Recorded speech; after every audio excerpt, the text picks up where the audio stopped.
Hello Akshay గారు, hi. Hi. ఎలా ఉన్నారు? ఫైన్ బాగున్నా. మీరు ఎలా ఉన్నారు? సూపర్. థ్యాంక్ సో ఈ యూ. మధ్యలో ఎక్కడ చూసినా, యూట్యూబ్లో చూసినా, రీల్స్లో చూసినా అక్షయ ప్రిన్సే కనిపిస్తుంది.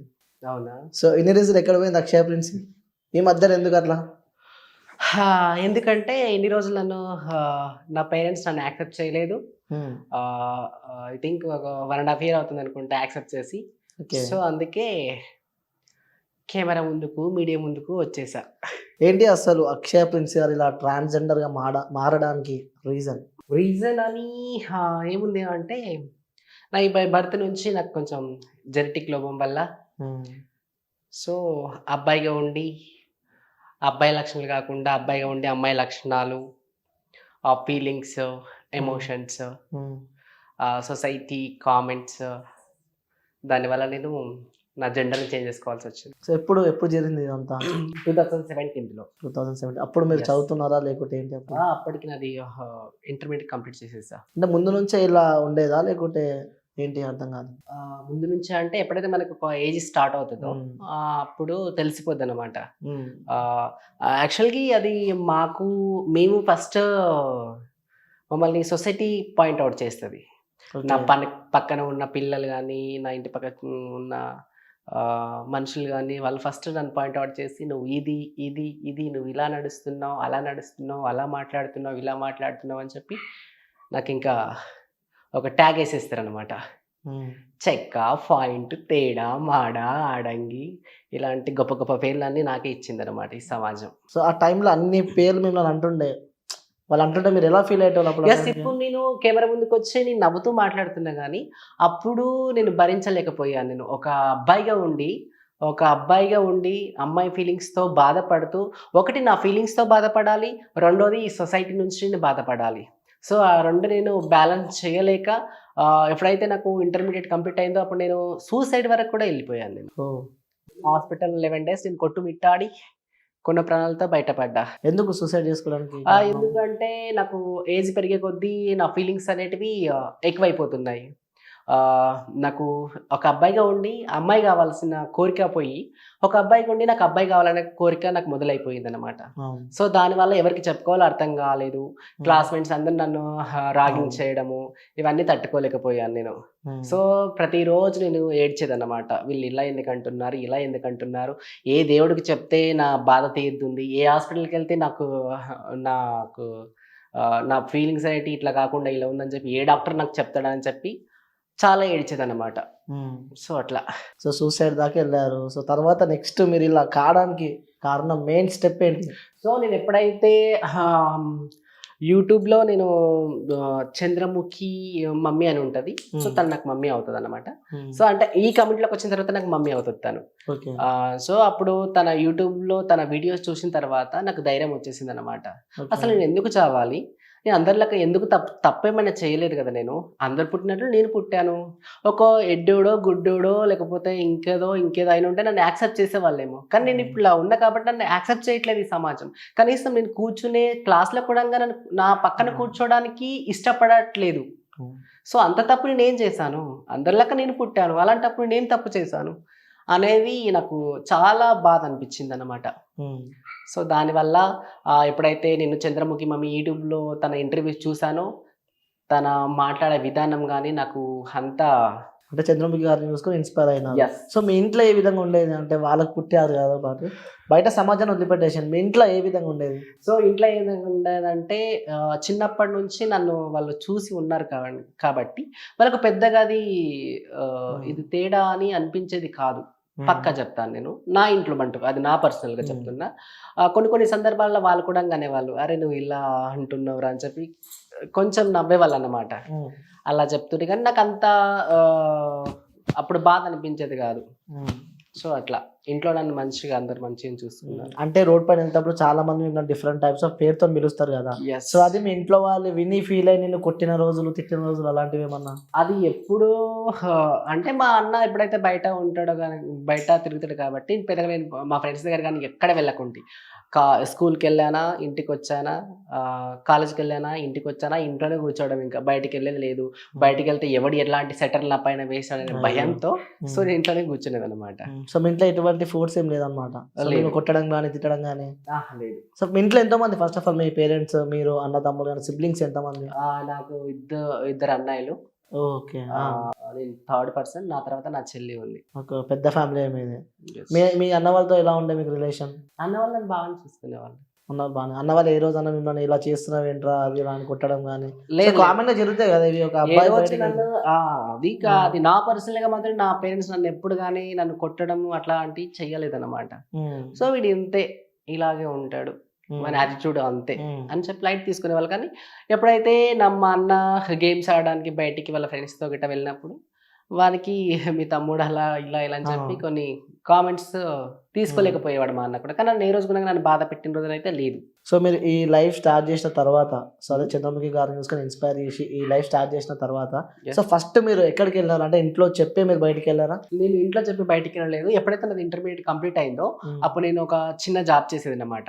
ఓకే. సో అప్పుడు నేను యూట్యూబ్ లో చూసిన వెంటనే నేను చంద్రముఖి మమ్మీ గారి నెంబర్ కోసం నేను చాలా ట్రై చేశాను. నేను సూసైడ్ చేసుకోక ముందు కూడా ఒక వీడియో తీసి తనకు ఫేస్బుక్ లో పెట్టాను. ఓకే. కానీ తను చూడలేదన్నమాట. తన రెస్పాన్స్ కాకపోవడం వల్ల నేను సూసైడ్ చేసుకున్నాను. ఓకే. ఎస్. అట్లా అయిన తర్వాత ఎప్పుడైతే సూసైడ్ చేసుకుని నేను బయటకు వచ్చేసానో అప్పుడు నేను ఫేస్బుక్లో వేరొక వాళ్ళ వరంగల్ గౌతమి నాని అని ఉంటారు, తన నెంబర్ నేను తీసుకోవడం జరిగింది. తీసుకొని నేను తన దగ్గరికి వెళ్ళిపోయాను అనమాట. ఫస్ట్ తను వెళ్ళిన తర్వాత నాకు కౌన్సిలింగ్ చేసింది. నా ఫీలింగ్స్ అన్ని చెప్పాను. అసలు నేనేంటి, నాకు ఇలాంటి ఫీలింగ్స్ ఉన్నాయి, నేను ఆడనా మొగనా, నాకు ఇంకేదైనా ఉందా, అసలు నాకు ఏదైనా లోపమానదో నాలోన అని చెప్పి నేను చాలా క్లారిటీగా అడిగాను తనకి. తను చెప్పారన్నమాట, నువ్వు ఏం భయపడకబెట్ట, నువ్వు నా కమ్యూనిటీ పర్సన్వే, నువ్వు జాబ్ చేస్తున్నావు కదా, జాబ్ చేయి. ఒకవేళ నీకు అంత గనక నీకు కానప్పుడు నా దగ్గరకు వచ్చేసాయి. కానీ మన కమ్యూనిటీకి వచ్చిన తర్వాత ఈ బాధలు, ఇబ్బందులు, కష్టాలు, కన్నీళ్ళు ఉంటాయి. మన పేరెంట్స్ నుంచి వదులుకొని రావాల్సి వస్తుంది. అందరున్నా కూడా ఎవరు లేని బతుకులు అవుతాయి మనవి, ఇవి ఆలోచించుకో అని చెప్పింది. సో సూసైడ్ చేసుకున్న నాకు ఇది పెద్ద ఇబ్బంది అనిపించలేదు నాకు. సో అందుకే నేను ఫైన్ అని చెప్పేసేసి మళ్ళీ నా జాబ్ లొకేషన్కి వెళ్ళి నేను నా జాబ్కి రీజన్ చేసేసి వరంగల్కి వెళ్ళిపోయాను నేను. సో వరంగల్ నుంచి ఫస్ట్ మీ లైఫ్ స్టైల్ స్టార్ట్ చేసినారు అన్నమాట. సో ఇంట్లో చెప్పకుండా వెళ్ళిపోయారు మీరు? చెప్పకుండా వెళ్ళిపోయానంటే నేను మా అమ్మ వాళ్ళకి చెప్పాను. నేను ఏమని, జాబ్ నాకు ట్రాన్స్ఫర్ అయిపోయింది, ఢిల్లీకి ట్రాన్స్ఫర్ అయిపోయింది, తమిళనాడుకి ట్రాన్స్ఫర్ అయిపోయింది అని చెప్పి అబద్ధాలు చెప్పాను. అట్లా చెప్పి వెళ్ళిపోయాను ఇంట్లో నుంచి. ఆఫ్టర్ 3 years తర్వాత మా అమ్మ వాళ్ళు అంటే డైలీ కాల్ చేసేవాళ్ళు, కానీ నేను ఎప్పుడు వాళ్ళకి వీడియో కాల్ చేయమంటే నా ఫోన్ ఖరాబ్ అయిందని చెప్పి అబద్ధం చెప్పి ఫుల్ టార్చర్, ఫుల్ టాస్క్ అబద్ధం చెప్పి అట్లా అంటే నేను ఏది మాట చెప్పినా వాళ్ళు ఇంకా నా మాట శాసనం అన్నమాట. సో ఇంట్లో వాళ్ళని వదిలిపెట్టేసి ఇట్లా ఫ్యామిలీ కానీ మీ ఫ్రెండ్స్ ఎవరితో టచ్ లో లేరు మీరు? లేదు. సో ఎందుకంటే ఫ్రెండ్స్ కి కొంచెం వీడియో కాల్ మాట్లాడినా అది సూరంతా చెప్పేస్తారు వాళ్ళు. సో అలాంటివి కూడా ఏం లేవంటారు. ఓకే. సో అట్లా ఇంట్లో చెప్పి ఇలా బయటకు వచ్చినారు. సో ఎప్పుడు మళ్ళీ ఇంట్లో తెలిసింది మీరు ఇలా ట్రాన్స్ గా మాట్లాడారు? ఎప్పుడైతే 2019 ఐ థింక్ 2019లో ఒక టిక్ టాక్ గ్రూప్ వీడియో చేశారు మా ఫ్రెండ్స్. దానివల్ల అక్కడ నన్ను గుర్తుపట్టేశారు మా అమ్మ వాళ్ళు. గుర్తుపట్టేసి ఇంకా వాళ్ళు నాకు గట్టిగా అడిగేశారు. ఇంకా గట్టిగా అడిగేసరికి ఇంకా నేను మా చెల్లెలకి చిన్నగా చెప్పేశాను, నేను ఇలా జెండర్ చేంజ్ చేసుకున్నాను, నేను ట్రాన్స్జెండర్స్తో ఉంటున్నాను, నేను ఆ కమ్యూనిటీలో నేను ఉంటున్నానని చెప్పిన అనమాట. సో అప్పుడు మా చెల్లెలు తీసుకోలేకపోయింది అనమాట, చాలా ఏడ్చింది. కొన్ని రోజులు మా చెల్లెలు ఆ మాటను దాచుకొని ఒక 3-4 months తర్వాత మా అమ్మగారికి చెప్పింది. మా అమ్మగారికి చెప్పిన తర్వాత మా అమ్మగారు నాతో మాట్లాడలేదు, కానీ ఏడవడం మొదలుపెట్టింది. దాదాపు ఆమె 1.5 years అట్లా కోలుకోలేకపోయింది అనమాట.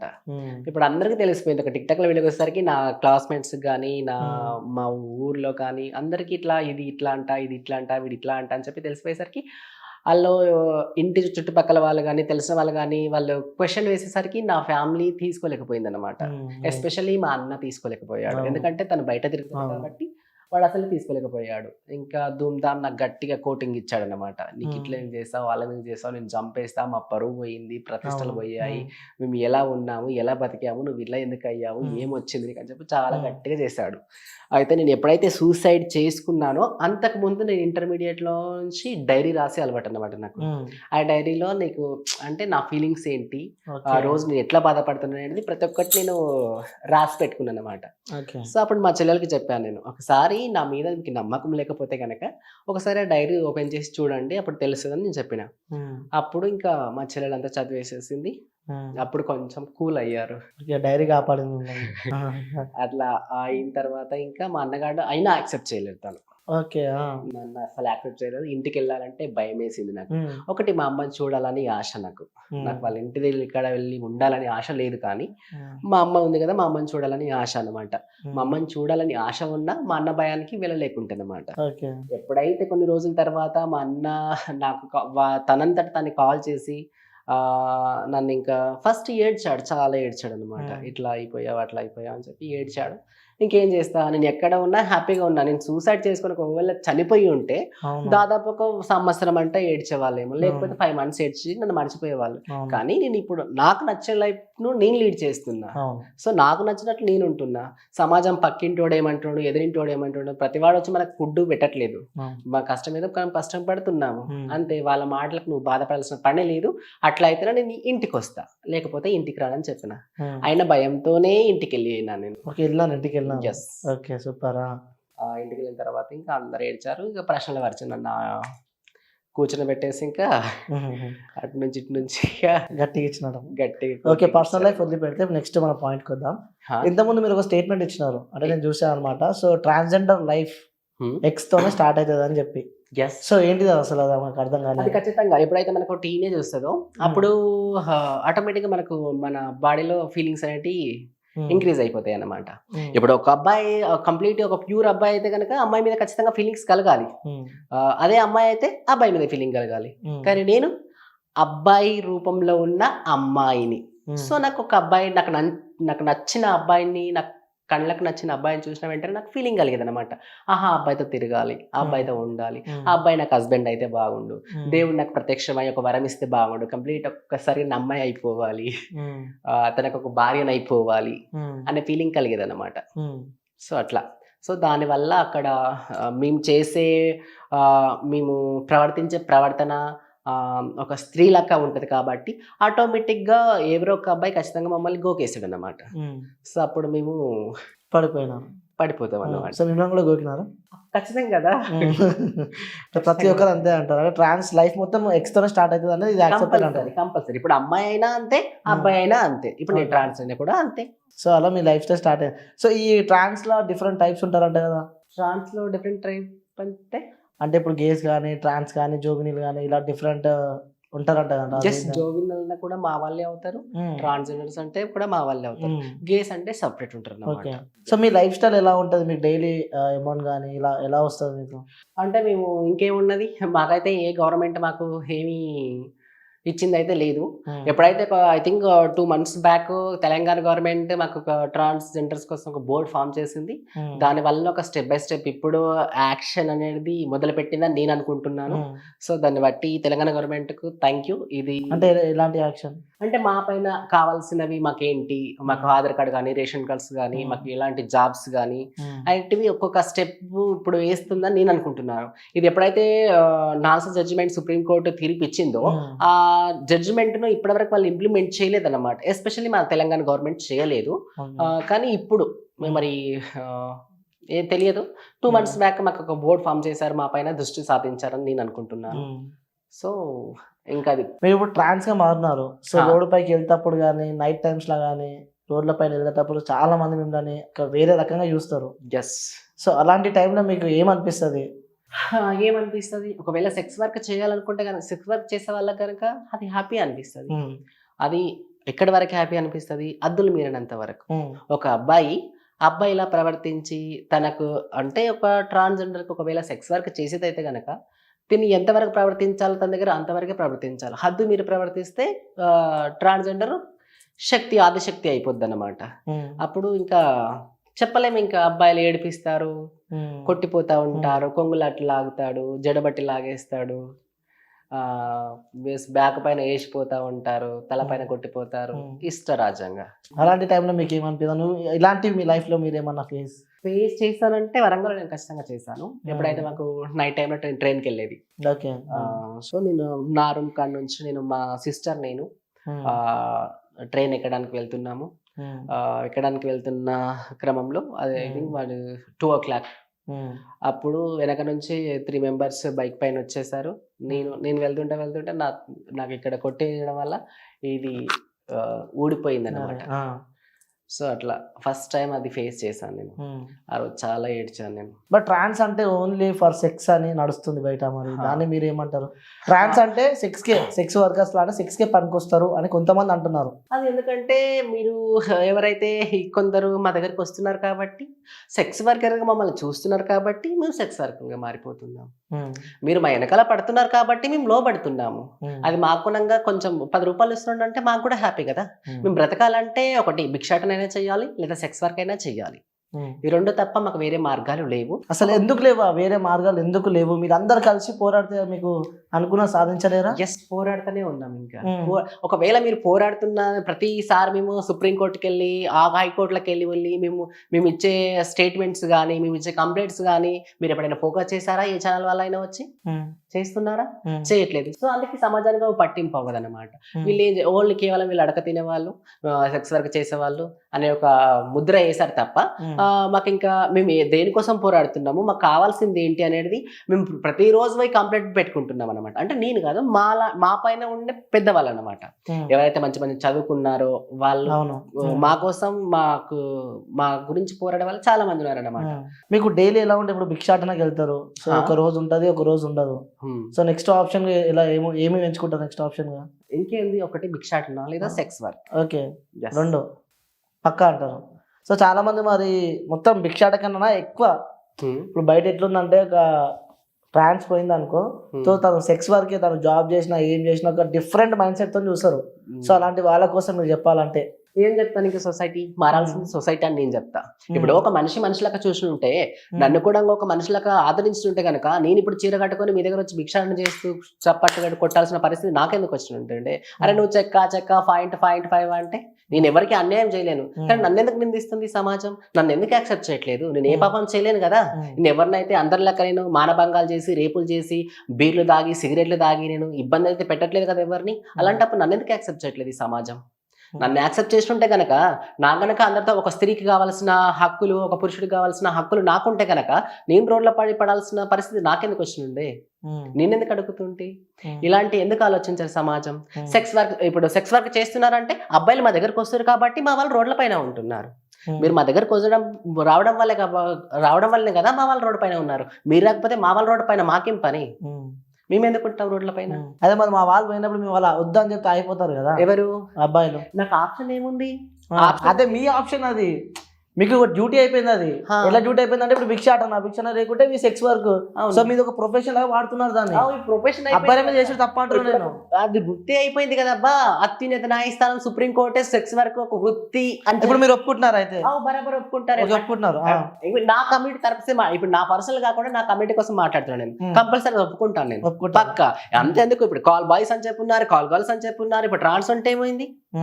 ఒక మగోడే సెక్స్ వర్క్ చేస్తున్నప్పుడు, ఒక ఆడది సెక్స్ వర్క్ చేస్తున్నప్పుడు, అలాంటప్పుడు మీరే అంటున్నారు మాకు ప్రాపర్ రెస్పాన్స్ లేదు, ప్రాపర్ జాబులు లేవు, అందుకోసమే మీ సెక్స్ వర్క్ చేస్తున్నామని. అవును. సో అలాంటి మీరే రోడ్లపైకి వచ్చి జాబులు అప్లై చేస్తే మీరు రిజెక్ట్ చేసి అప్పుడు మాట్లాడారు. మీరు రిజెక్ట్ చేస్తున్నారు కదా, చేశారు కదా, ఇంతకుముందు చేశారు కదా, ఇప్పుడు అంటున్నారు ప్రజెంట్ అంటే. అరే నేను చెప్తున్నా కదా, 2 months బ్యాక్ బోర్డ్ ఫామ్ చేశారు. అప్పుడు మమ్మల్ని యాక్సెప్ట్ చేస్తుంది. అన్ని సిస్టమ్లు యాక్సెప్ట్ చేయట్లేదు, ఎక్కడో ఒక దగ్గర యాక్సెప్ట్ చేస్తుంది. ఇప్పుడు ప్రతి దగ్గర ఒక స్త్రీ పురుషుడు అని చెప్పి ఉంది, కానీ ఒక ట్రాన్స్జెండర్ ఉందా ఎక్కడైనా? ఆ కాలం ఉందా అసలు? ఎక్కడ ఉంది? ఎక్కడో కొన్ని ఒక 100 అప్లికేషన్స్ తీసుకుంటే అందులో 1-2 అంతే, అంతకుమించి ఇంకేం లేవు. సో మరి మా ఛానల్ నుంచి మీరు గవర్నమెంట్ ప్రశ్నించాలంటే ఏమని అడుగుతారు? 2 months బ్యాక్ ఎప్పుడైతే బోర్డు ఫామ్ చేసిందో అది చేయాల్సింది చాలా ఫాస్ట్ గా చేయాల్సింది, కానీ చాలా లేట్ అయిపోయింది. ఇప్పుడు మా కమ్యూనిటీ వాళ్ళు పుట్టగొడుగుల్లాగా పుట్టుకొస్తున్నారు అన్నమాట. ఇప్పుడు ఇంతకు ముందు తీసుకుంటే గనక చాలా తక్కువ మంది అయిపోయారు. సో ఇప్పుడు చాలా ఎక్కువ అయిపోతున్నారు అన్నమాట. ఆకలి కోసం మా దగ్గరనే మాకు ఆకలి పోరాటాలు అవుతున్నాయి అన్నమాట. ఆధిపత్య పోర్లు ఎక్కువైపోతున్నాయి, ఆకలి పోరాటం ఎక్కువైపోతుంది. కాబట్టి మా వాళ్ళ వల్ల సమాజానికి ఇబ్బంది కలుగుతుంది అని చెప్పి మా మీద ఒక ట్యాగ్ వేసేసేస్తారు. మా పైన విపరీతమైన వ్యతిరేకత మొదలైపోయింది అన్నమాట. సో చాలా మంది బయటికి ట్రాఫిక్ దగ్గరికి వెళ్ళినా కానీ, సో ఏదైనా ఫంక్షన్స్ అయినా కానీ మెయిన్గా ట్రాన్స్లు వస్తారని చెప్పి భయపడుతారు. ఆ ఫంక్షన్ ఖర్చేమో కానీ ట్రాన్స్ల కోసం అయితే చాలా మంది భయపడుతారు. ఎందుకంటే నేను రీసెంట్గా ఫంక్షన్లో కూడా విన్నాను అనమాట. సో అది మేము ఇంకోటి ఏంటంటే మీరు ఫోర్స్ ఎక్కువ చేస్తారు. సో నాకు 50,000 కావాలి, నాకు 1,00,000 రూపాయలు కావాలి అని. సో ఎందుకు అలా అంటున్నాడు? వాళ్ళు ప్రేమతో ఎంతమంది ఇస్తారు. సో అందరిని అడుగుతున్నాను ఈ క్వశ్చన్, వాళ్ళ తరఫు నుంచి నేను అడుగుతున్నా. ఎస్, ఒక దగ్గరికి వెళ్ళిన తర్వాత నేను భిక్షాటన చేసేదాన్ని కాబట్టి నాకు ఏమైనా ముద్ర పడిపోయింది అన్నమాట. ఇప్పుడు ఏమని ట్రాన్స్జెండర్స్ దౌర్జన్యం చేస్తారు, డిమాండ్ చేస్తారు అనే ఒక మంచి ముద్ర వేసేస్తారన్నమాట. సో నేను వెళ్ళి అయ్యా 2000 ఇవ్వనగా అది 5000 అడిగిందని చెప్పి నువ్వు ఒక బయటకు చెప్పేస్తావు అన్నమాట. అది ఎవరిస్తారు? కనీసం అడగడానికి మాకైనా ఉండాలి, ఇచ్చడానికి కనీసం తనకై ఒకవేళ పెద్ద మనిషి ఉంటే కనుక, నా గురించి అన్ని తెలిసి ఉంటే కనుక నిజంగా ఇచ్చేవాడు ఇస్తాడు, పక్క ఇస్తాడు. లక్షల వేలైంది లక్షలు కూడా ఇచ్చిన వాళ్ళు ఉన్నారు. సో అట్లా అది ఇప్పుడు ట్రాన్స్జెండర్ డిమాండ్ ట్రాఫిక్ రోడ్ల పైన మరి. సో అక్కడ కూడా అదే డిమాండ్ కదా, అడుక్కుంటారు కదా. అక్కడ కూడా డిమాండ్ అడుగు లేదు. అది నాకు తెలిసి మా సైడ్ అయితే నేనైతే చూసింది లేదు. అటు బంజారా సైడ్ రోడ్ పైకి వచ్చి అనుకో మామూలు ఉండదు. సో వాళ్ళు అడుక్కున్నట్టు ఉండదు, సో రిక్వెస్ట్ చేసినట్టు ఉండదు. సో ఇవ్వకుండా తిట్టడం గానీ, సో రోడ్ల పైన జనాన్ని ఇబ్బంది పెట్టడం గానీ, సో అలాంటివి చేస్తున్నారు. సో వాళ్ళని కొట్టడం గానీ, వాళ్ళని తిట్టుకుంటూ పోవడం గానీ, కొట్టడం ఇన్ ద సెన్స్ ఇట్లా వాళ్ళ మీద ఇట్లా చేయి పెట్టడం గానీ, తిట్టుకుంటూ పోవడం గానీ, ఇలాంటి నేనే చాలా చూసిన రోడ్ల పైన. చేయి పెట్టమని చెప్పి మీరే అడుగుతారు. అది చేయి పెట్టడం బరాబర్ పెడతాం బై, బ్లెస్సింగ్ చేస్తాము. అది నువ్వు కవర్ చేస్తున్నారు, పైసలు ఇస్తే బ్లెస్సింగ్స్. అవును, ఇవ్వకుండా తిట్టుకుంటూ పోతారు. అది తిట్టుకుంటూ అందరు కాంటారు కదా అట్లా. ఇప్పుడు 100 మంది తీసుకుంటే ఎవడొక్కడు 10 మందో 5 మందో ఉంటారు. సో ఇంకోటి ఇప్పుడు ఇట్లా ట్రాన్స్లు కాకుండా కూడా ఇంకొకరు, సో వాళ్ళు అబ్బాయిలో ఉంటారు అని చెప్పి పైసల కోసం బయటకు వచ్చి రోడ్లపైకి వచ్చి ఇట్లా మీ అట్లా ట్రాన్స్ లాగా మారి, సో మీ ఇమేజ్ ఏమన్నా డ్యామేజ్ చేస్తున్నారు అనుకోవచ్చు. అది ఖచ్చితంగా చేస్తున్నారు కదా. ఇప్పుడు చాలా ఎక్కువైపోయింది అది కూడా. మాతో పాటు వాళ్ళు బరాబర్ పోటీ ఉన్నారన్నమాట. సో వాళ్ళకు భార్య పిల్లలు ఉంటారు, వాళ్ళు తలపైన వాళ్ళకు జుట్టు ఉండదు, కనీసం వాళ్ళు విగ్గులు కూడా పెట్టుకోరు అన్నమాట. క్లీన్ షేవ్ చేసుకొని బయలుదేరుతారు. మాకన్నా మంచిగా దాతలకు అడుగుతారు, వాళ్ళు బొట్లు పెడతారు, రకరకాలుగా వాళ్ళ అంటే వేసేస్తారు అన్నమాట వాళ్ళకి. సో ఆటోమేటిక్ గా ఇచ్చే దాత ఎవరైతే ఉన్నారో వాళ్ళ మాటలకు ఈజీగా నమ్మేస్తారు. కొందరు వాళ్ళు ఏమని చేస్తారంటే పాకెట్ లాగేసుకొని పోతారు. ఇప్పుడు డబ్బులు ఇవ్వడానికి దాత డబ్బులు తీస్తున్న వెంటనే పాకెట్ లాగేసుకొని పారిపోయిన వాళ్ళు చాలా మంది ఉంటారు. సో ఇంకోటి, ఇప్పుడు నేను ప్రత్యక్షంగా చూసింది ఏంటంటే, నా దగ్గర వీడియోలు కూడా ఉన్నాయి, నేను ప్రత్యక్షంగా చూసింది ఏంటంటే, నేను గృహప్రవేశం కాడికి వెళ్ళాను. గృహప్రవేశం కాడ అసలు మాకు ఒకటి రూల్ ఉంటుంది అనమాట. గుమ్మడికాయ కొట్టిన తర్వాత మేము దాత ఇచ్చిన డబ్బులు తీసుకోవాలన్నమాట. వీళ్ళు ఏం చేస్తారు, గుమ్మడికాయ కొట్టక ముందే డబ్బులు లాగేసుకుని పోతారు. అక్కడ ముద్ర వేసామంటే ముద్ర వేయరు, ముద్ర వేసిన వాళ్ళు వాళ్ళ నెంబర్స్ అంటే రాయరు అన్నమాట. ఇప్పుడు నా కళ్ళతో నేను చూస్తున్నాను ఏంటంటే, దాత ఎప్పుడైతే అసలు కనీసం ఆయన గుమ్మడికాయ కూడా కొట్టలేడు, వీళ్ళు పోయారు దాతకు అడ్డం నిలబడిపోయారు, దాత ఉన్న పాకెట్లో చేయి పెడుతున్నాడు ఎవరు, ఈ నకిలీ వాళ్ళు. అప్పుడు నేను ఏం చెయ్యాలి? వాళ్ళు 4 మెంబర్స్ ఉన్నారు, మేము 2 ఉన్నాము, ఏం చేయాలి? ఒకవేళ నేను ఎదురు తిరిగానే అనుకో, ఇంకేమైనా ఉందా, ఆడల కంచి రాడ్లు తీసేస్తాడు. ఇంకా రాడ్లు ఉంటాయి, బ్లేడ్లు ఉంటాయి, వేసేసి వెళ్ళిపోతాడు. ఇంకా నేను ఎవరికి చెప్పుకోవాలి అప్పుడు? అంటే ఏం చేసారు ఆ టైంలో మరి మీరు? నువ్వేం చేయాలి, ఇంకేం చేస్తాం, గప్చుకు వచ్చేది. మరి మీ వాళ్ళందరూ యాక్షన్ తీసుకోవచ్చు కదా దీనిపైన? ఎన్నిసార్లు యాక్షన్ తీసుకోవాలి? ఓకే, తీసుకున్నారు. దీనికి బెస్ట్ ఎగ్జాంపుల్ చెప్పానా నేను? ఇక్కడనే అల్కాపూర్ సిగ్నల్ కాడ మా అమ్మాయి రోజువారీ బస్తీ అడుక్కుంటుంది అన్నమాట. సో ఒక అబ్బాయి అయి ఉండి తన వేషధారణ మాలాగా వేసుకొని వచ్చి తను షాప్స్ అడుక్కుంటున్నాడు. ఎన్నిసార్లు చెప్పాను, 3-4 టైమ్స్ చెప్పాను. ఆ అబ్బాయి అట్లాగే వచ్చాడు. లాస్ట్ కి ఏం చేశాను, నేను వెళ్ళాను. నాకే ఇవ్వడానికి వీళ్ళు ఒప్పుకోవట్లేదు.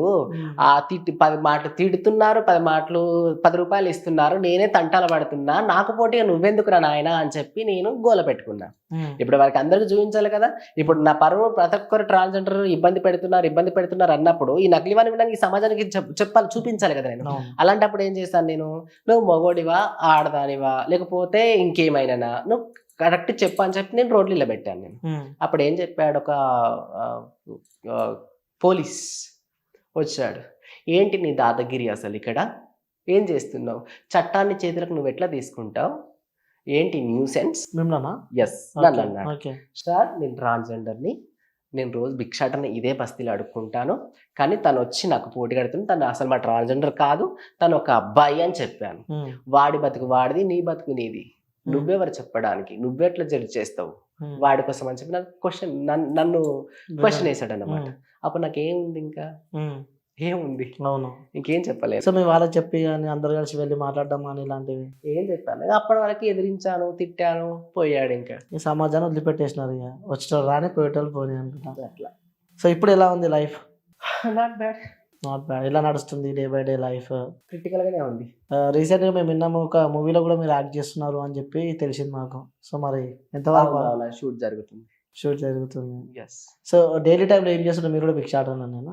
నేను ఏవైతే గృహ ప్రవేశాలు, మ్యారేజెస్ ఉంటాయో వాటికి వెళ్తాను. మీలాగానే లైఫ్ లో అనుభవించిన వాళ్ళు చిన్న ఏజ్ లోనే వాళ్ళకి ఒక ఫీలింగ్స్ వచ్చి సో వాళ్ళు ఎవరితో చెప్పాలి, ఎవరితో షేర్ చేసుకోవాలని అర్థం కాని మూమెంట్ లా ఉన్నారు అని చెప్పి నేను అనుకుంటున్నా కొంతమంది బయట. సో బయటికి వెళ్ళాలంటే కూడా వాళ్ళు భయపడుతున్నారు. సో మీరు ఎందుకంటే మీరు ఆల్రెడీ ఎక్స్పీరియన్స్ చేసినారు. సో లైఫ్ ని ఒక ఇన్స్పిరేషన్ తీసుకొని మళ్ళీ సాగు దాకా నుంచి బయటకు వచ్చినారు. సో అలాంటి వాళ్ళ కోసం, వాళ్ళ పేరెంట్స్ కోసం చెప్పాలి అంటే సో నేను బెస్ట్ ఎగ్జాంపుల్ చెప్తాను. నేను నా ఇంటర్వ్యూస్ యూట్యూబ్ లో చూసాడంటే తను ఒక ఇప్పుడు degree first year, Khammam district అబ్బాయిది, ఒక గవర్నమెంట్ హాస్టల్లో చదువుతున్నాడు. ఐ థింక్ రెసిడెన్షియల్ హాస్టల్ అనుకుంటా. హాస్టల్ చదువుతుండు. ఆ అబ్బాయి నాకు మెసేజ్ చేస్తూనే ఉన్నాడు ఇన్స్టాలో, నేను చూసుకోలేదు అనమాట. ఎవరైతే నా పక్కన ఉన్న అమ్మాయి, నా కోడలు ఎవరైతే ఉన్నారో నేను రెస్పాన్స్ అవ్వట్లేదు అని చెప్పి తనకు మెసేజ్ చేశాడు. తను రెస్పాన్స్ అయింది. రెస్పాన్స్ అయిన తర్వాత వెంటనే అబ్బాయి వీడియో కాల్ చేసిన తర్వాత ఏడవడం స్టార్ట్ చేశాడు. ఎందుకు ఏడుస్తున్నావు నాన్న అని చెప్పి తను అడిగింది. అంటే అక్క నాకు హెల్ప్ చేసే వాళ్ళు ఎవరు లేరు. ఇప్పుడు కూడా నన్ను నా ఫ్రెండ్, నీ బతుకు బతికేనా, అసలు మీ బతుకు ఎందుకు బతుకుతారు, చీర కట్టుకోరా నువ్వు, కొజ్జల దాంట్లోకి వెళ్ళురా నువ్వు, చీర కట్టుకొని అక్కడ బతకాలి నీకు, ఇక్కడేం పని నీకు, నీ బతుకు వేస్ట్, సావురా అని చెప్పి అన్నాడు అక్క నన్ను అని చెప్పి ఏడవడం స్టార్ట్ చేశాడు. నా కోడలికి ఎక్స్ప్లెయిన్ చేశాడు. ఆ పాప వచ్చి నాకు ఇచ్చింది. అత్తయ్య నీ ఇంటర్వ్యూ చూసాడంట, వాడు ఏడుస్తాడు అత్తయ్య, వానికి పాపం ఏదో ఒకటి చెప్పత్తయ్య అని చెప్పి ఆ పిల్ల నాకు ఫోన్ ఇచ్చింది. నేను అన్నీ అడిగిన ఏమైంది నాన్న అని చెప్పి ఇట్లా అడిగితే ఆ పిల్ల టోటల్గా ఎక్స్ప్లెయిన్ చేశాడు. అక్క నేను కూడా నీ ఫీలింగ్స్ లాగానే బాధపడుతున్నా నేను, నువ్వు ఎప్పుడైతే నువ్వు అబ్బాయిగా ఉండి ఏవైతే స్ట్రగుల్స్ ఫేస్ చేసావో యాజ్ ఇట్ ఈస్ నేను కూడా అలాగే ఫేస్ చేస్తున్నాను అని చెప్పాడు. చెప్పిన తర్వాత అప్పుడు నేనేం చెప్పాలి, భయపడకు నేనున్నా, అన్ని చూసుకుంటాను నేను. ఒకవేళ నీ ఇంటికాడ నీ పేరెంట్స్కి చెప్పు, నీ పేరెంట్స్ యాక్సెప్ట్ చేయకపోతే అప్పుడు నన్ను మళ్ళీ అడుగు. ఒకవేళ నీకు అట్లాగే నీ క్లాస్ నుంచి నీకు అట్లాగే టార్చర్ అయితే గనక నీ ప్రిన్సిపాల్ దగ్గరికి వచ్చి నేను మాట్లాడి ఎవరైతే నేను కామెంట్ చేస్తున్నారో ఆ అబ్బాయికి కౌన్సిలింగ్ అవుతుంది, ప్లస్ నీకు కూడా కౌన్సిలింగ్ అవుతుంది నాన్న అని చెప్పిన. అక్క నేను మా పేరెంట్స్కి చెప్పాను, నా పేరెంట్స్ నన్ను యాక్సెప్ట్ చేశారు కానీ నువ్వు ఎక్కడ చీర కట్టుకొని బయటికి వెళ్ళకు, నువ్వు మాతోనే ఉండు, నువ్వు ఎట్లా ఉన్నా మాతోనే ఉండు అని వీళ్ళ పేరెంట్స్ యాక్సెప్ట్ చేసినా కానీ ఆ పిల్లోడికి సమాజం యాక్సెప్ట్ చేయట్లేదు. వాళ్ళ క్లాస్మేట్స్ ఎవరైతే ఉన్నారో వాళ్ళు యాక్సెప్ట్ చేయట్లేదు అనమాట. వీళ్ళందరికీ కౌన్సిలింగ్ కంపల్సరీ కావాలా. ఎవరికి ఒకవేళ అబ్బాయి అమ్మాయి చదువుకోవడానికి కాదు, ఒక ట్రాన్స్ అని తెలిసిన కూడా చదువుకునేటట్లు ఆ ధైర్యం రావాలి. ఖచ్చితంగా ప్రతి ఒక్క స్కూల్లో, కాలేజీలలో ఖచ్చితంగా ఈ అవేర్నెస్ తీసుకురావాలి. దీన్ని తీసుకురావడం వల్ల కనీసం ఎంతో కొంత మమ్మల్ని కాపాడిన వాళ్ళు అవుతారు అని నేను అనుకుంటా. ఇప్పుడు నేను చదువుకునే టైంలో నన్ను అందరు ప్రోత్సహిస్తే గనక నేను ఇట్లా ఎందుకు బాధపడతాను. నేను అందరిలాగా ఒక అబ్బాయి ఎట్లా చదువుకుంటున్నాడో, ఒక అమ్మాయి ఎట్లా అయితే చదువుకుంటాను, నేను కూడా బరాబర్ అట్లాగే చదువుకుంటుంటే నాకెప్పుడు 8th క్లాస్ నుంచే నాకు చూటిపోటి మాటలు, అరే నువ్వు చెక్క, పాయింట్, తేడా, మాడ, నాతో లంచ్ చేయడానికి కూడా ఎవరు వచ్చేవాళ్ళు కాదు. అసలు నాకు బాధ అనిపించదా? ఎన్ని రోజులు భరించాలి? ఏమైనా తప్పు చేస్తానండి? ఏం తప్పు చేయట్లేదు కదా, నేను ఎందుకు భరించాలి మరి ఇవన్నీ? సో అట్లా మీరు ఇదంతా ఇడిచిపెట్టేసి మీరు అది చేస్తున్నారు, మీరు చీరలు కట్టుకుంటున్నారు, మీరు సెక్స్ వర్క్ చేస్తున్నారు అంటున్నారు, కానీ అసలు దీనికి కారణం ఎవరు అనేది మాట్లాడారు. అసలు ఇదే సమాజంలో ఆడోళ్ళను రేప్ చేసిన వాళ్ళు ఉన్నారు, చిన్న చిన్న పిల్లల్ని రేప్ చేసి చంపిన వాళ్ళు ఉన్నారు. ఇదే ఆడోళ్ళు మొగోళ్ళని రంకులు సాగించి అక్రమ సంబంధాలు పెట్టుకొని భర్తను మర్మంగాలు కోసేసి ముక్కలు కట్ చేసి వేసిన వాళ్ళు కూడా ఉన్నారు. మరి వాళ్ళని ఎందుకు అనట్లేదు? వాళ్ళను అరే మొగజాతి మీరు ఇంతే అని మీ మీద అనొచ్చా మేము?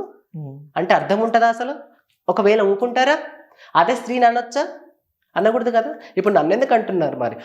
ఇప్పుడు నా ట్రాన్స్జెండర్ అందరూ మంచోళ్ళని నేనైతే ఎక్కడ చెప్పబోను కూడా. ఇప్పుడు మగవాళ్ళందరూ మంచోళ్ళు లేరు, ఆడవాళ్ళందరూ మంచోళ్ళు లేరు, నా కమిటీలో గుణంగా అందరూ మంచోళ్ళు కూడా లేరు. ఇది ఎందుకు ఆలోచించారు? ఇప్పుడు ఏ ట్రాన్స్జెండర్ పోయినా నువ్వు సెక్స్ వర్క్ చేస్తుందో తెలియదు, సెక్స్ వర్క్ చేయట్లేదో కూడా తెలియదు, వస్తావా, నీ రేట్ ఎంత, నేను ఇంత ఆఫర్ చేస్తా చెప్తారు. అట్లా అదే ఫేస్బుక్లో అదే ఇన్స్టాగ్రామ్లో బొచ్చడు మెసేజ్లు ఉంటాయి. నీకు ఈ ఆఫర్ ఇస్తా, నేను అవుటింగ్ తీసుకెళ్తా, నీ ఆ హోటల్కి తీసుకెళ్తా, ఈ హోటల్కి తీసుకెళ్తా, నచ్చిన చీర ఇప్పిస్తా, నచ్చిన నగలు ఇప్పిస్తా, వచ్చేసాయి, ఎంజాయ్ చేద్దాం. కానీ నా పేరు ఎక్కడ చెప్పకూడదు. సో మరి సమాజం మారుతుంది అనుకోవచ్చా మరి? సో ఖచ్చితంగా అది మారుతుందని చెప్పి నేను ఎట్లా చెప్తాను, కానీ ఖచ్చితంగా మార్పు అనేది రావాలి. ఎస్పెషల్లీ నా కొరకు, నా కమ్యూనిటీని కనుక ఎక్కడ కూడా నిందించకూడదు. నాకు రెస్పెక్ట్ కనుక, నేను రెస్పెక్టబుల్గా బతకాలంటే కనుక ఈ సమాజం కూడా నన్ను యాక్సెప్ట్ చేయగలగాలి. ఎక్కడ నేను చదువుకునే చదువులలో కానీ, నేను ఉంటున్న ప్రదేశాలలో కానీ నన్ను ఖచ్చితంగా యాక్సెప్ట్ చేయాలి, నన్ను అర్థం చేసుకోవాలి. మీరు నన్ను యాక్సెప్ట్ చేస్తే కనుక నేను బయటికి రాను, చీర కట్టుకోను, నేను పైసలు అడుక్కోను. నేను జబర్దస్త్ మీతో పాటు ఎట్లా నేను బరాబర్ జాబ్ చేసుకుంటాను. ఓకే. సో అట్లా. సో అంటే జనాలే ఒక ట్రాన్స్ ఇలా మారడానికి ఎంకరేజ్ చేస్తున్నారు అంటారు. ఎంకరేజ్ కాదు, అది మమ్మల్ని బ్రతకనివ్వకుండా ఉక్కిరి బిక్కిరి చేస్తారు. సో అట్లా. సో ఇంకోటి ఏంటంటే రీసెంట్ గా షర్మిల గారిని ట్రాన్స్ అందరు కోపంగా ఉన్నారు షర్మిల పైన. ఎందుకోసం అసలు షర్మిల మ్యాటర్ స్టోరీ? ఎందుకంటే రాజకీయ స్వార్థాల కోసం, వాళ్ళ లాభాల కోసం గనక వాళ్ళు ఇంకా అలా అనుకుంటా. దానివల్ల నా కమ్యూనిటీని ఇప్పుడు తను షర్మిల గారు ఏమన్నారు, హామీలు ఇచ్చి నెరవేర్చని మీరు కొజ్జవాళ్ళు, హామీలు ఇచ్చి నెరవేర్చని వాళ్ళు మీరు కొజ్జవాళ్ళు అని చెప్పి కొజ్జా అని చెప్పి దాదాపు ఆమె 7-8 times ఆ వర్డ్ యూజ్ చేసింది. అంటే చేతగాని వాళ్ళు కొజ్జవాళ్ళు, చేత కాదు కాబట్టి కొజ్జవాళ్ళు అంటే మీరే నన్ను చెప్తున్నారు కదా. ఒక రాజకీయ నాయకురాలు అయ్యండి, ఒక పార్టీకి అధినేత అయ్యుండి నువ్వు అలా మాట్లాడొచ్చా? ఇంతకు ముందు ఏమైంది, శంకర్ నాయక్, మహబూబాబాద్ ఎమ్మెల్యే శంకర్ నాయక్ గారు ఈ మాట అన్నారన్నమాట. కొజ్జా అనేవాడు యూజ్ చేయడం వల్ల ఈ షర్మిల గారు దానికి రివర్స్ కౌంటర్ వేసింది. కానీ ఇప్పుడు శంకర్ నాయక్ ఎవరైతే ఉన్నారో ఇప్పుడు తను ఒక్కసారి అనొచ్చు, కానీ ఈమె ఎన్నిసార్లు మాట్లాడిందా అంటే ఇక్కడ తెలంగాణ అని చెప్పి వదిలిపెట్టి ఇక్కడ ఆంధ్ర అని చెప్పి పట్టుకున్నారు అని చెప్పి కూడా అనిపిస్తుంది వైఎస్ఆర్సీపీ పార్టీ వాళ్ళు. అలా కాదు, శంకర్ నాయక్ తెలంగాణ వాడు కాబట్టి, ఈ షర్మిల ఆంధ్ర నుంచి వచ్చింది కాబట్టి సో షర్మిలను ఎక్కువ టార్గెట్ చేస్తున్నారు, శంకర్ నాయక్ ని టార్గెట్ చేస్తలేడు. సో స్టార్ట్ చేసింది శంకర్ నాయకే కదా. ఇప్పుడు షర్మిలను టార్గెట్ చేయాల్సిన అవసరం మాకు లేదు, అదే శంకర్ నాయక్ టార్గెట్ చేయాల్సిన అవసరం మాకు లేదు. మా బతుకులు మాకు చక్కదిద్దని వాళ్ళు మీరెందుకు రాజకీయ నాయకులు అవుతారు? మా గురించి మీరెందుకు మాట్లాడతారు? చేతగాని వాళ్ళని మీరెందుకు అంటారు? నిజంగా షర్మిలకు కానీ శంకర్ నాయక్ కానీ శాస్త్రాలు పురాణాలు తెలిసింటే కనుక, నా చరిత్రలు తెలిసింటే కనుక మీరు నా గురించి ఇట్లా ఇంత హీనంగా చేతగాని వాళ్ళ లెక్క మాట్లాడే వాళ్ళు కానే కాదు. మీకేమైనా రాజకీయాలు చేయాలనుకుంటే కనుక మీ స్వార్థం కోసం మీరు ఏమైనా చేసుకోండి, మమ్మల్ని ఎందుకు బయటకు లాగుతారు? ఇప్పటికే మాకు ఇజ్జత్ విలువ లేకుండా మేము బతుకుతున్నాము, మా బతికేదో మేము బతుకుతున్నాము, మా పైన మీకు పని చేయకుండా చేత కాదు, కానీ మా పైన మమ్మల్ని కించపరిచే విధంగా మాట్లాడడానికి మీకు వస్తుందా? అది పక్క రాష్ట్రము షర్మిలమ్మని, మన రాష్ట్రము శంకర్ నాయక్ అని చెప్పి ఇక్కడ ఎవరిని మేము నెత్తిలెత్తుకోవట్లేదు, ఎవరిని చంగలెత్తుకోవట్లేదు అన్నమాట. మేమందరినీ అలాగే ఎదురిస్తాం. షర్మిల సభలను అడ్డుకుంటారు ఫ్రాన్స్ లో వచ్చి. ఖచ్చితంగా కదా. అప్పుడు శంకర్ నాయక్ సభలు ఎందుకు అడ్డుకోరు? ఎందుకు అడ్డుకోరు? ఖచ్చితంగా అది కూడా జరుగుతుండొచ్చు. అంటే షర్మిల స్టేట్మెంట్ చూసినా, సో శంకర్ నాయక్ చూడలేదు, సో అందుకోసం అడుగుతున్నా. సో అది ఖచ్చితంగా శంకర్ నాయక్ కూడా ఇది తెలుసుకుంటారని నేను అనుకుంటున్నాను. అంటే శంకర్ నాయక్ ఒక విధంగా మాట్లాడారన్నమాట. శంకర్ నాయక్ ఒక విధంగా మాట్లాడితే ఈమె సూటిగా వేసేసింది మాకు. సో 10 సార్లు పేరు పెట్టి పిలిచినందుకు మీకు కోపం వచ్చింది. ఎస్. కానీ లాస్ట్ గా ఏం చేసింది, ఇజ్రాయల్ అంటే నాకు గౌరవమే, ఇజ్రాయల్ కూడా నా మనసులో కూడా ఉన్నారు, నువ్వు అన్ని కుచ్చేసిన తర్వాత నువ్వు టాబ్లెట్ ఇస్తే ఏం లాభం చెప్పు? బాధ అయితే మాకు కలిగే ఉంది కదా. ఏ గవర్నమెంట్ వస్తే మీరు ట్రాన్స్ కి న్యాయం జరుగుతుంది అనుకుంటారు మీరు? నేను ఏ గవర్నమెంట్ వచ్చినా నా బతుకు ఇలాగే ఉంటుందని బరాబర్ చెప్పుకుంటాను. చాలా మంది ఇప్పుడు అమ్మాయిలు కానీ అబ్బాయిలు కానీ ఎమ్మెల్యేలు ఎంపీలు చాలా మంది ఉన్నారు, ఎందుకు ఒక ట్రాన్స్ ఒక ఎమ్మెల్యే కాలేకపోతుంది, ఒక పొలిటీషియన్ కాలేకపోతుంది? దురదృష్టం ఏమిటంటే మన తెలంగాణ రాష్ట్రం, ఎస్పెషల్లీ మన తెలంగాణ స్టేట్ లో ఎక్కడ కూడా ట్రాన్స్ కు ఒక అవకాశం ఇచ్చింది కూడా లేదు.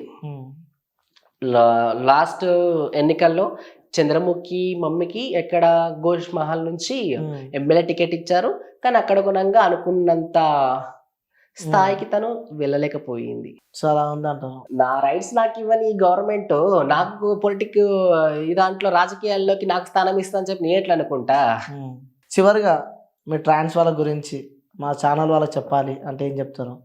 సో అంటే ఎలా అంటే ఇప్పుడు బయట చాలా మంది ట్రాన్స్ మీలానే చాలా మంది వెళ్తుంటారు, సో కొంతమంది అన్న ఇన్స్పైర్ అయ్యి వాళ్ళని ఏమనకుండా ఉండాలి అని మీ మాటలో చెప్పాలంటే మా వ్యూయర్స్ కి. సో నేనేమని చెప్తున్నా అంటే హిట్టీ నుంచి ఏ పేరెంట్స్కి అయినా కూడా ఒక అబ్బాయి పెరిగి పెద్ద అయిన తర్వాత ఒక టీనేజ్ వచ్చిన తర్వాత అబ్బాయి ఖచ్చితంగా ఒక డిఫరెంట్ యాంగిల్ కనిపిస్తున్న వెంటనే ఆ అబ్బాయిని పాయింట్అవుట్ చేసి వాడిని హింసించి కొట్టడము తిట్టడము రకరకాలుగా హింసించడం దయచేసి మానుకోవాలి. అలా చేయడం వల్ల కొందరు అబ్బాయిలు ఎవరికి చెప్పుకోవాలని అర్థం కాక సూసైడ్ చేసుకునే వాళ్ళు కూడా ఉంటారు. సో ఇది మెయిన్ థింగ్ అనమాట. ఇప్పుడు నేనంటే నాకు ధైర్యం వచ్చేసింది, ఒకరిని చూసి నాకు ధైర్యం వచ్చేసింది, బయటకు వచ్చాను. నాలాంటి వాళ్ళు బయటికి రాకుండా తెలియక ఏం చేయాలో అర్థం కాక సూసైడ్ చేసుకునే వాళ్ళు చాలా మంది ఉంటారు అన్నమాట. ఒకవేళ పెరిగి పెద్ద అయిన తర్వాత ఏదో ఫ్యామిలీ బలవంతం కోసమో సమాజం మెప్పు కోసమో ఒక ట్రాన్స్జెండర్ అయ్యుండి కూడా అమ్మాయితో మ్యారేజ్ చేస్తే కనుక అప్పుడు ఏమవుతుంది, రివర్స్ అవుతుంది. అప్పుడు ఏమవుతుంది, అమ్మాయి వీడు చేతగానోడు, వీడు చెక్కగాడు, అది ఇది సమాజానికి ఇంకా వాడికి సూటిపోటలు మాటలు. అప్పుడు వాడు ఏం చేయాలి, మెడ కురుతాడేసుకోవాలి. సో ఇంకోటి చిన్న అన్నమాట, సో ఇది చిన్న గేమ్ లాంటిది. సో నేను పేర్లు చెప్తా, సో ఎగ్జాంపుల్ నేను కొన్ని క్వశ్చన్స్ అడుగుతా, సో దానికి ఆన్సర్ చెప్పాలి. నేను చిన్నవి అడుగుతా అనమాట, సో దానికి మీరు ఆన్సర్ చెప్పాలి. సో మీ favourite hero? Vijay Deverakonda. Heroine Anushka Shetty. So thank you అండి, thank you so much Akshaya Princy garu. Thank you. So మీరు కూడా అనుకున్న గోల్స్కి రీచ్ కావాలని చెప్పి, అలాగే చాలామంది ఇలా ట్రాన్స్ కావాలని అనుకొని ఇబ్బంది పడే చాలా వాళ్ళకి ఒక మంచి మోటివేషనల్ స్పీచ్ అయితే మాకు ఇచ్చారు. సో మీరు అనుకున్నట్టు గవర్నమెంట్ కూడా అనుకున్నట్టు మీకు అన్ని విధాలుగా హెల్ప్ కావాలని చెప్పి మా హెడ్ టీవీ నుంచి మనస్ఫూర్తిగా కోరుతున్నాం. థ్యాంక్ యూ అండి, థ్యాంక్ యూ సో మచ్. ఇది ఇంటర్వ్యూ. మళ్ళీ మంచి ఇంటర్వ్యూతో మళ్ళీ మేము ముంగట ఉంటాం. Until then take care, bye bye, signing off. నేను మీ అనిల్.